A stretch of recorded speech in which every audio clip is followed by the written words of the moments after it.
And welcome back to Contract A. This is the third and final video in our week 1 series on theory. So let's plunge into the third video. And drum roll, here we have, you've been waiting for this, haven't you? Relational contracting. Okay, my favourite theory, my theory du jour, if you will. The dominant theme here is that contracts are rooted in human relation. And as McNeill begins his treatise in a rather biblical sense, he says, in the beginning was society. And he says that this is the most forgotten fact in the modern study of contracts. Everybody seems to have really left out of the equation the whole communal side of our life, the whole social side of our being. And he says, well, if you're going to do that, you're running into dangerous territory, particularly, and he has a real bugbear with what he calls neoclassical contract theory, which I kind of briefly mentioned when we were talking about classical theory. Classical theory has kind of been rebooted and reshaped to account for some of the criticisms that have been made of it over the years. But it really does rely a lot on economic theory and its idea of, you know, the rational maximizer looking after their own self-interests. And if we're all just looking after our own self-interests, then, you know, optimum allocation of market resources will happen and you won't get market failure and that kind of thing, or it'll be minimised, except if things go wrong. And now there's a theory, lots of exceptions. But he says contracts between rational maximisers is not contract at all, it's just war. If you've got a bunch of, sneaky opportunists that are going to knife each other in the back as soon as they possibly can, well, really, is that what contracts are all about? Is the only value of contract that of the efficient exchange of resources? Probably not, he says. So let's have a little look at the background. Relational contracting, another one that rose to prominence in the 1980s. It had been chuffing around since Stuart Macaulay's work in the 1960s, and in fact McNeill got going not long after Macaulay's work at all, and Macaulay was a card-carrying fan of McNeill, and I'm sure McNeill had a soft spot for Macaulay.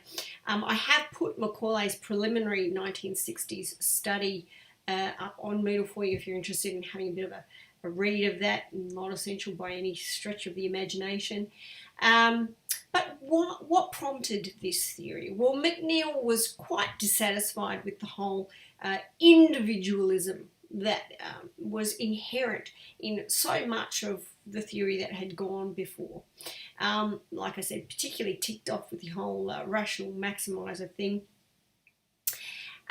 And here's where it gets kind of interesting. Most of the other theorists rely on their philosophical view and making a compelling philosophical argument for their theory in a kind of post hoc fashion, constructing it all together. McNeill calls himself a casual empiricist, and what he says is, I haven't just kind of come up with this theory and then kind of tried to join all of the dots and sweep all of the contractual doctrines into this little, holding pen. What I've done is I've had a good hard look, starting with Macaulay's earlier work, looking at how contracts actually operate in the marketplace. What goes on in the real world? Now, Macaulay, for those of you that haven't read that little article, did this really nice study of some American manufacturers in the 60s. Now, bear in mind, this was a very small scale study and in one particular industry only. And bear in mind, it was the 1960s, so arguably, things like reputation and personal dealings and that kind of thing were possibly more important to commerce and the way you did business in those days. But often in situations where you have repeat business being sought and a longer term commercial relationship to be built, you will have the parties planning the contract far, far less. And in fact, once you've got the contract on foot, you've signed off some T's and C's, that thing goes in the bottom drawer and the parties proceed to perform roughly according to convention, business customs, give and take, handshake, nod and a wink and a smile. And it's all about the relationship. If you want that other party to do right by you in future, you're probably going to do right by them right now, where you've got the choice between not doing right by them and doing right by them. So contracts, the actual written form of the contracts, really recede into the background, and what comes to the foreground is relation. Okay, now McNeill never really set out to devise a theory. He was just very interested in conducting a sociological study of the swamp and what happens in the swamp. And he really was just observing, making a stack of comments on his observations. However, these comments and those observations just went on and on and on and on over a period of more than 20 years, and eventually people started speaking of it as a theory. Grudgingly, to my mind anyway, he started calling it a theory in about 2000-ish. What are the most recognised bits of his theory? Probably that contract formation doesn't happen at one particular point in time, as I'm about to tell you in future weeks. When a contract is formed, offer, acceptance, you've got the terms being agreed, you've got consideration, and bingo, you hear the sound of the irons being clamped on, and the contract is actually binding on the parties. Now, he says that's a bit of a furphy. In actual fact, what happens is there's a lot of give and take, negotiation, relationship building, and gradually, consent and contract formation actually happens over a period of time. The other thing that is his most well recognised contribution is this spectrum or continuum of contract behaviour. I'll talk about that in just a moment. So that's a little backgrounder on relational contracting. Let's have a look at hallmarks. Okay, now I started to lead into this before, but the main hallmark of relational contracting is this notion of a spectrum or continuum. And on the one side, you've got discrete contracting, and on the other side, you have relational contracting. At the discrete end, you have a number of things that would indicate that your contract falls towards this end. One-off spot exchanges. McNeill gives the example of buying gas at a gas station. Okay, you have very, very little, if any, interaction, and very, very little, if any, probability of that personal interaction, the repeat business that Macaulay, for example, was interested in his 1960s work. So McNeill even says, look, with contracts at this really discrete end, you can almost do the thing and get out of there with whatever it is that you want to get with no interaction at all, because think about it. You rock up to the petrol station, you don't speak to anybody, you put the petrol in your car, it's full, you put it back in the thing, you go into the petrol station, you look at the person, they or you might say pump number 3, you might nod, you present your card to be debited at the transaction point at the FPOS machine, and then you leave. Job done. Quite minimalistic in its social relation. Now, there has to be a tiny bit of social relation there because, you know, as McNeil says, you know, the discrete contracting stops us from doing things like filling our tank with petrol and, you know, simply stabbing someone when they come to chase us for money. There are some implicit rules behind that transaction. You know, there has to be a bit of shared language between the parties. There has to be a system of money. There has to be conventions and that kind of thing, but very minimal at the discrete end of contracting. Conversely, if you look at the relational side of things, you have contracts that are deeply embedded in relation, particularly, and as the business literature has come to appreciate McNeil, and I guess that's where he's really probably had most effect, actually, rather than in strict contract law circles, where he was a bit of a pariah for many years. Can I say? Go the underdog. Particularly at the relational end, you'll find complex deals, highly uncertain deals, and deals that involve this notion of repeat exchange, long-term relationships. Now, where you've got this kind of contract, this kind of exchange happening, it's interesting. McNeil says, like Macaulay, pretty much before him, the contract kind of goes into the bottom drawer. In fact, oftentimes, the parties don't even bother too much about the contract terms and conditions. It's far more important that the relational aspects are settled and performing well. The T's and C's kind of drop into the background. So at the discrete end, where lawyers are probably most comfortable, you would have lawyerly activity in terms of contracts being a flurry of trying to capture every possible contingency that might go wrong. That's the notion of discrete contracting. Planning and what he calls presentiation, or fully capturing every contingency in a contract, tends to happen where, if it's not a discrete transaction that's already got terms and conditions pretty much settled, like the gas exchange thing, but where you're actually sitting down to write a contract at the discrete end of things, it's all about the planning, because there's almost no trust. There's almost no relationship. So you got to capture everything on that document. It's super important, and that's where lawyers come in, you know, with our pens and our doctrines, and we say, no, you can't negotiate that term because it's not commercially favourable, and this contractual doctrine says that you can't do that.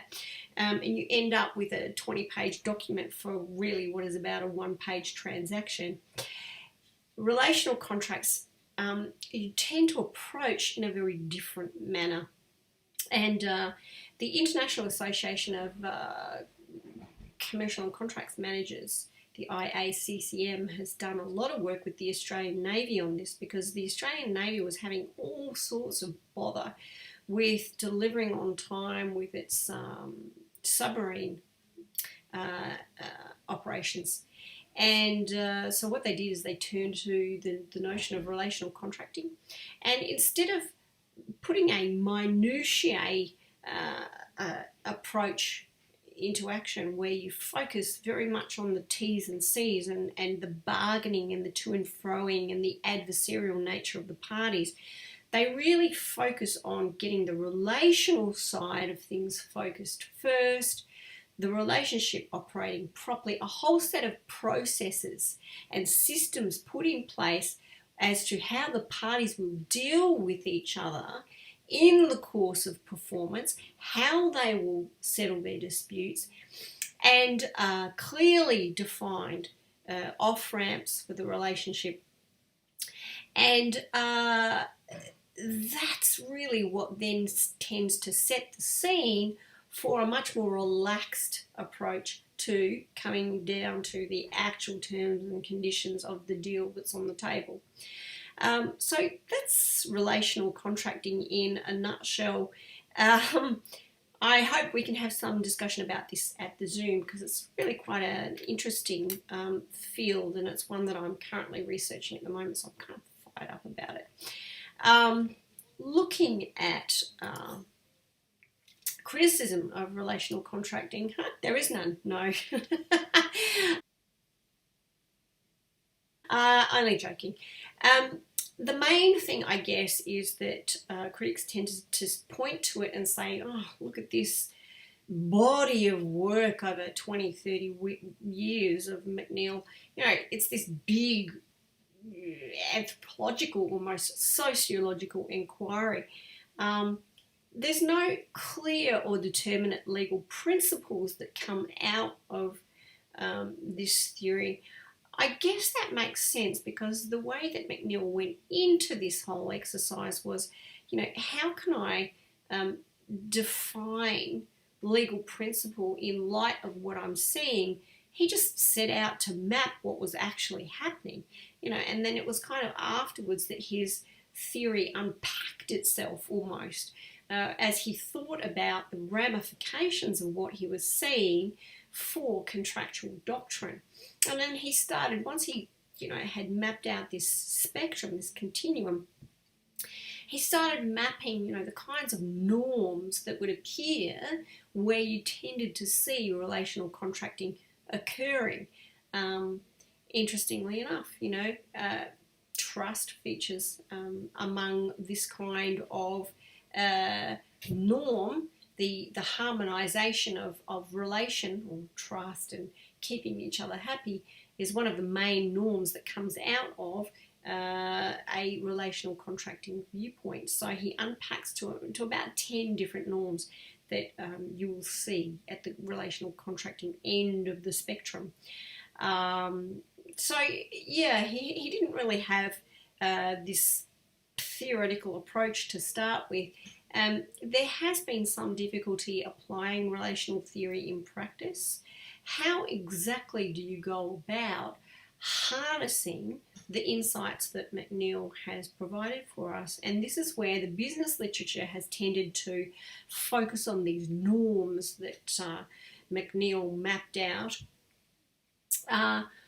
Contract managers, like the membership of the IACCM, you know, they've focused on relational contracting as a process, how to guide your clients towards a happy conclusion, how to get them into contracts that stand a very good chance of working well, even though they might be really high value, highly uncertain, very, very complex deals that you can't capture in full and put in every contingency into the contract. Courts, what have courts done with this? Interestingly, and this kind of puts a nice spin on the videos, because, you know, I said at the very beginning, theory can help where you're at the pointy end of judicial decision making, and courts are grappling with how to decide a particular case. And particularly, as I said, in the UK, we've had Mr. Justice Leggett looking at relational contracting where there are these kinds of long-term complex deals on foot that have come before him for a dispute, classifying the contract as a relational contract, and then being prepared to do stuff in terms of implying terms like the term of, like the duty of good faith into the contract, and then of course that has implications for how the parties go about their business. I've put up a couple of articles, as I said previously, on that, and I think that that's probably as good a place as any to stop with relational contracting. If you have some queries about it, or you'd like to know a little bit more about it, please let me know, because it's kind of fun to explore. So that's relational contracting, and that's theory in a not so quick nutshell. two thought bubbles, as I said at the beginning. Where are we now? Okay, we've had a little look at theory. Ta-da! Here we are in the legal universe. This is really just to say, in the terms of grand design, and I guess I liked this picture because it kind of reminded me of Stephen Hawking. It's like this 3D imaging of our closest galaxies. And it's kind of, I guess, a nice visual as to how tough it is to develop theory about law. And in fact, one theory that I kind of like is that law is like a fractal. You know, it's constantly changing, and whilst there is some pattern, you know, each little iteration is kind of different. But we have a number of bodies of law that you need to be aware of and that you'll probably encounter sooner or later if you haven't already. Contract law obviously is at the center of the universe. Not really. But for us in this unit it is. Equity is another body of law that we need to know about. And that's why I've given you some of the readings from Patterson on the role of equity. Equity really focuses on the way that it can assist to provide remedies where the common law remedy would be quite harsh. And we encounter equity in Contract B much more so than in Contract A. So I'm not going to labour the point. Have a bit of a read of Patterson. Just be aware that there are equitable doctrines that cut across contract law that we will need to talk about in Contract B. The other main body of law that you've heard me talk a little bit about tonight is tort law, and you would call that more public law because that's what's imposed on you by the state, whereas contract law is often called private law because that's what parties assume for themselves. And the other body of law that I've got sitting out to the side there is unjust enrichment, bless, because, well, unjust enrichment does cut across some of contract law because it underpins restitutionary law. Again, it's something that we'll encounter in Contract B. It's kind of dark matter. You could write many PhDs on unjust enrichment and restitutionary law. So I've got it hanging off to the bottom there, but you'll discover that for yourself when we do Contract B. So that's where we are in the legal universe. We've had a little look at theory. We know that law is an extremely complex social phenomena to think about. Contract law is a subset of that. And more to the point, what's going on in this unit and the next one? How does it all fit together? I kind of call Contract A the prequel because we do all of the formation stuff, and I went through some of this in the intro video, but I'll do it again. We need to know, is there a contract? Has there been intention to create legal relations? Is there capacity between the parties? Are they of sound mind and know what they're doing? Is there offer and acceptance and consideration of the holy trilogy of contract formation? Then we need to know how we work out what the terms of the contract are. So certainty, completeness, express terms, implied terms. We've talked about implied terms this evening. Express is what's on the paper. Implied is what the court slips in by virtue of various different principles when there are gaps, lacunae, in the contract terms. We need to know how a court will construe terms. We need to know a little bit about privity. We also need to know about the Australian consumer law because that is the main legislative incursion into our nice little common law, judge-made bubble of law that's, generally speaking, contract law. Contract B, I call the sequel. Actually, I probably shouldn't call it the sequel because if Contract A is the prequel, there should just be a prequel before we get a sequel. But anyway, contract B, the sequel. In contract B, we talk about all of the things that can go wrong with our nicely formed contract that we talk about in contract A. So, how it all goes pear-shaped. Vitiating factors, the things that might ruin a contract for us and make it vulnerable to a court setting it aside: mistake, misrepresentation, duress, undue influence, unconscionable conduct, all of the naughtiness that goes on. We also look at things like estoppel, where a party can be stopped from going back on a promise that they made that is a non-contractual promise. So here, there's another little thought bubble for you, okay? Estoppel, a doctrine that's arisen to stop someone going back on their promise. Promise theory we've been talking about this evening. How much of a bearing does that have on the development of doctrines like estoppel? Illegality we also have a little look at in contract B, and then we look at discharge. So have you performed well enough? Have you breached? Has the contract been frustrated? And frustration, again, we've had a little talk about tonight. Then last off, you look at the loot and the other things that you can get for your client. And that is contract for us this term and next term if you're going to do them consecutively. So that is the notion of theory and where we are in the world at this point. If you have any questions, queries, shoot me an email, post up in Facebook, send me a message, tweet me. But most importantly, Moodle, don't forget Moodle.